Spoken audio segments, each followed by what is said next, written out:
दोस्तों, हैदराबाद रियासत के 8वें निज़ाम मुकर्रम अली जाह का इंतकाल 14 जनवरी को तुर्की में इस्तांबुल शहर में दो रूम के फ्लैट में हो गया। उनको वहाँ से लाके हैदराबाद में दफन किया गया और उनके बाद उनके बेटे मोहम्मद अजमत अली को 9वें निज़ाम के तौर पे मनोनीत किया गया।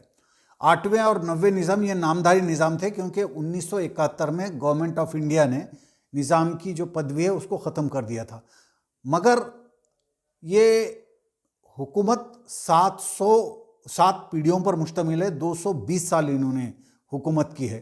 तो इस मुनासिबत से कि 8वें निज़ाम का इंतकाल हुआ और 9वें का तकर्रुर हुआ, हमको दक्कन की एक बड़ी रियासत यानी हिंदुस्तान में जो 565 रियासत थे उनमें सबसे बड़ी और सबसे मजबूत रियासत के बारे में जानने का एक मौका है।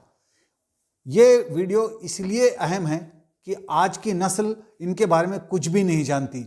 मैं बहुत ही आसान ढंग से इस हुकूमत के बारे में आपको सिलसिलेवार तौर पर बताऊंगा।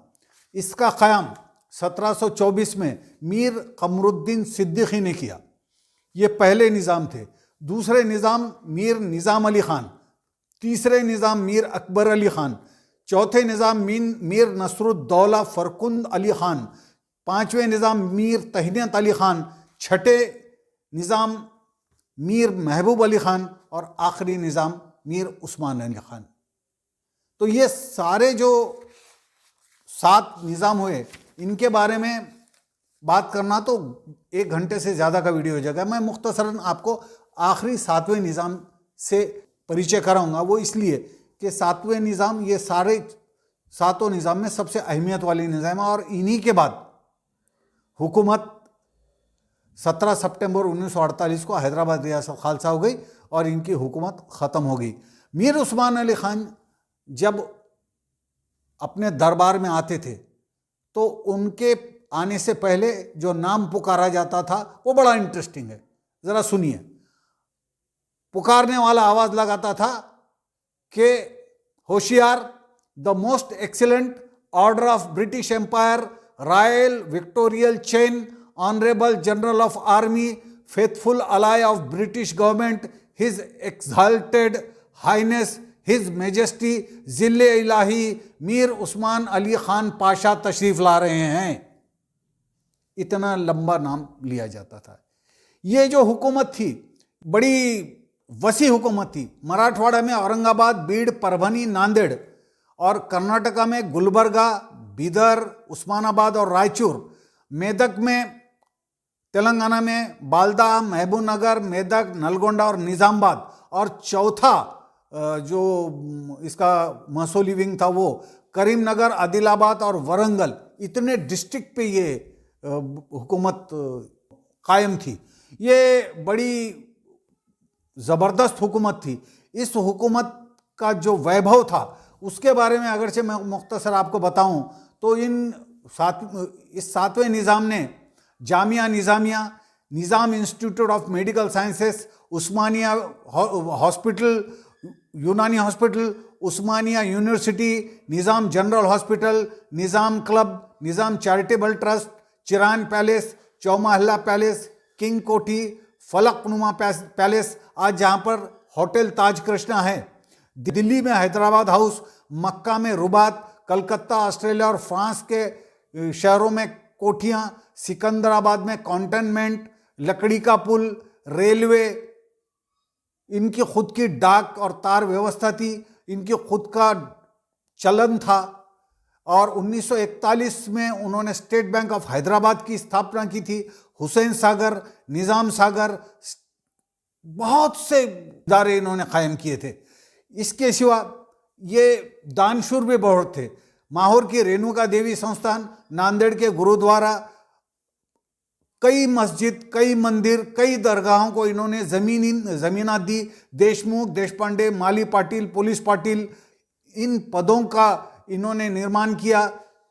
महसूली व्यवस्था इनमें बहुत बड़ी थी। इनकी खुद की पुलिस थी, आर्मी थी, 2 हवाई जहाज थे, एक युद्धपोत था और इनके पास 1930 में 11,000 कर्मचारी सिर्फ आर्मी और पुलिस में थे।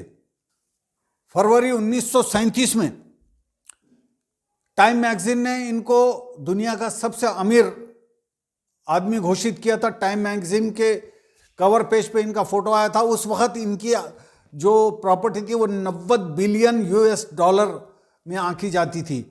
वो दुनिया के सबसे अमीर आदमी थे। उनके पास ओलंपिक साइज का जो तालाब होता है तीरने का, उतने भर के मोतियां थे। और मोती का बाजार हैदराबाद का मशहूर बाजार था। ये मोती साल में एक बार धूप सेकने के लिए निकाले जाते थे, तो चौमहला पैलेस के छत पे 3 दिन तक उसकी रखवाली करनी पड़ती थी। पूरा छत मोतियों से भर जाता था, उसको अल्टाना पलटाना पड़ता था।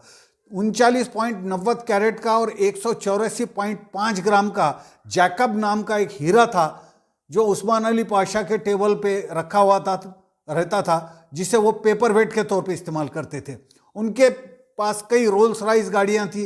महबूब अली पाशा के तो कपड़े मैनचेस्टर से आते थे और सेंट फ्रांस के लुइस शहर से आता था। 38 लोग महल के फानूसों को साफ करने के लिए रात दिन तैनात हुआ करते थे। मीर उस्मान अली पाशा हिंदू और मुसलमानों को अपनी 2 आंख मानते थे। वो ये कहते थे कि ये 2 समाज जो हैं मेरी 2 आंखों की तरह है। मेरी एक आंख भी अगरचे नुकसान हुआ एक आंख को, तो दूसरी आंख रोती है। इसी तरह इनका मानना था। और ये बड़े दिल वाले आदमी थे। पर्सनली ये बड़े कम खर्च करने वाले थे। लेकिन जब भारत और चीन का युद्ध हुआ तो शास्त्री जी के कहने पर इन्होंने 5 टन सोना भारतीय रक्षा कोष को दिया था। ये दुनिया का भारत का ही नहीं पूरी दुनिया का अब तक का सबसे बड़ा डोनेशन है। इस तरह ये बड़े अच्छे आदमी थे। हिंदू मुस्लिम एकता होने के कारण 224 साल तक इनके दौरे हुकूमत में एक भी हिंदू मुस्लिम फसाद नहीं हुआ था। इस पे से अंदाजा लगाइए कि ये कितना केयरफुल रहते थे। मीर उस्मान अली पाशा के बाद ये जो मुकर्रम जहाँ थे, इनकी ज़िंदगी बड़ी कस्मा पुरसी में गुजरी।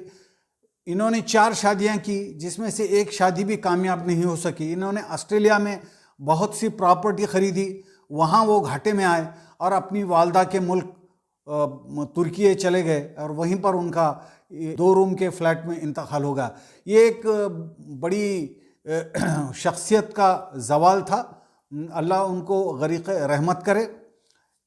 हैदराबाद रियासत का फाल कैसे हुआ, यानी वो किन हालात में जवाल पजीर हुई, इसका वीडियो इंशाल्लाह फिर कभी बताऊंगा। इस वक्त खाली मीर उस्मान अली पाशा और मुकर्रम जहाँ और उनके बेटे अज़मत अली, मोहम्मद अज़मत अली मीर, ये जो निज़ाम बने हैं, इनकी जानकारी नौजवानों तक पहुँचाना, यही इस वीडियो का मकसद था। इस वीडियो में दी गई जानकारी से आपको इतना तो समझ में आ ही गया होगा कि ये एक बहुत बड़ी रियासत थी, मुस्लिम रियासत, जो हिंदुस्तान में अपना एक वजूद रखती थी। और इस हुकूमत में हिंदू मुसलमान सब खुशहाल रहते थे। मेरे इस वीडियो पर कमेंट्स ज़रूर कीजिएगा। खुदा हाफिज़। अस्सलामुअलैकुम। अगर आप नया बेडरूम फर्नीचर खरीदना चाहते हैं तो सीएम फर्नीचर नांदेड़ आपके लिए लेकर आया है एक सुनहरा मौका। हाई ग्लॉसी मिरर फिनिश के साथ वुड बेस मटेरियल में बने हुए मुख्तलिफ डिज़ाइंस के बेडरूम सेट्स अवेलेबल हैं। King size bed, mattress, 2 lamp box, 7 feet की अलमारी और ड्रेसिंग टेबल 3 साल की सर्विस वारंटी के साथ अवेलेबल हैं। मजबूत क्वालिटी और वाजिब दाम सीएम फर्नीचर की है पहचान। हमारा पता है सीएम फर्नीचर, मालटेकड़ी रोड, देगलूर नाका, नांदेड़। 10% डिस्काउंट का ज़रूर फ़ायदा उठाएं। ज़्यादा मालूमात के लिए दिए हुए नंबर पर कॉल करें।